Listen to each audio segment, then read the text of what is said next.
All right, let's get right into it. For decades, there was this legendary annual lecture at MIT by Professor Patrick Winston called How to Speak. It was basically a rite of passage for students, just packed with incredible, actionable advice on how to be a better communicator. So in this explainer, we're going to distill all that wisdom for you. Winston kicks things off with this absolute bombshell. Get this, he argues that your ability to communicate is actually more important than the quality of your ideas. And why is that? Well, because even the most brilliant idea on the planet is completely worthless if you can't get it out of your own head and into someone else's. That's the problem we're here to solve. So how do you actually become a great speaker? Well, Winston's formula is surprisingly simple. Knowledge plus practice is way more important than inherent talent. He used to tell this story about watching an Olympic gymnast try to ski for the first time. Winston, who was just a regular skier, was much, much better. Why? Because he had the knowledge and the practice. It just proves that great speaking isn't some kind of magical gift. It's a skill. It's something anyone can build.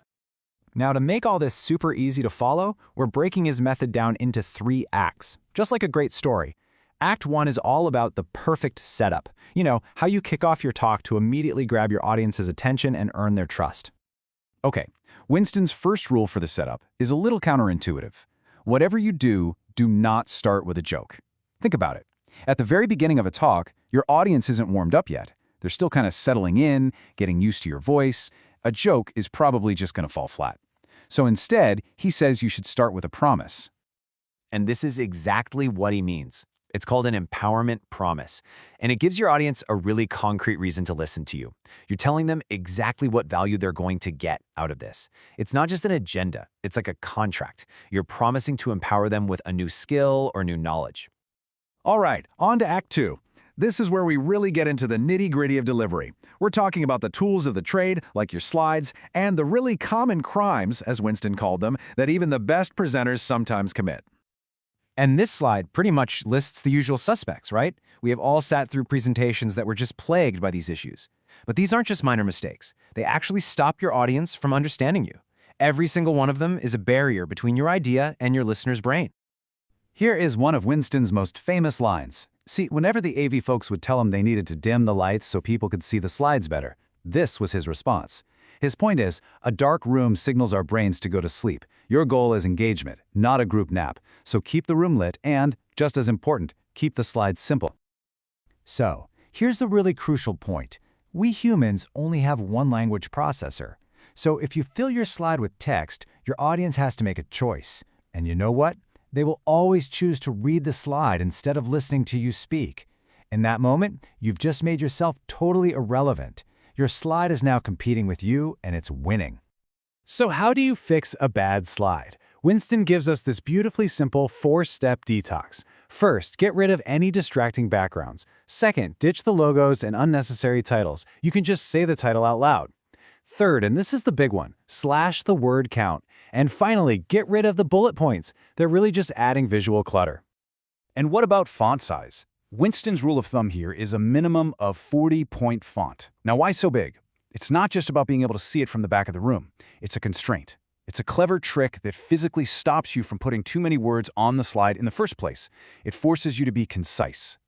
I love this analogy. It just perfectly sums up the whole philosophy. You are the main course. Your voice, your story, your presence. That's what people are there for. The slides? They're just there to add a little flavor, to support and clarify what you're saying. They should never, ever steal the show. Which brings us to our final act, the landing. You've set up your talk perfectly, you've delivered it with clarity. So now what? How do you end in a way that's actually powerful, memorable, and drives your core message home? What's so great about this slide is just how stark the contrast is. On the left, you have the greatest hits of week endings, right? Questions? Thank you? A totally blank screen. All of these are just massive wasted opportunities. But on the right is Winston's single, powerful recommendation, a contribution slide. The logic here is just undeniable. Your final slide might be up on that screen for a huge chunk of time, like the entire question and answer session. It's the very last visual your audience is going to associate with you and your work. So don't waste that prime real estate on some throwaway line. Use it to summarize what you've given them, your key contributions. And for your final words, he has another rule. Do not end with thank you. Winston argues it's just psychologically weak. It kind of implies the audience just endured your talk out of politeness, and now you're grateful they stuck it out. Instead, end with a powerful concluding thought, or a call to action, or just a final salute to your audience for being there. So, why does all of this stuff actually matter? Why go through all the trouble of crafting the perfect start, the perfect delivery, and the perfect finish?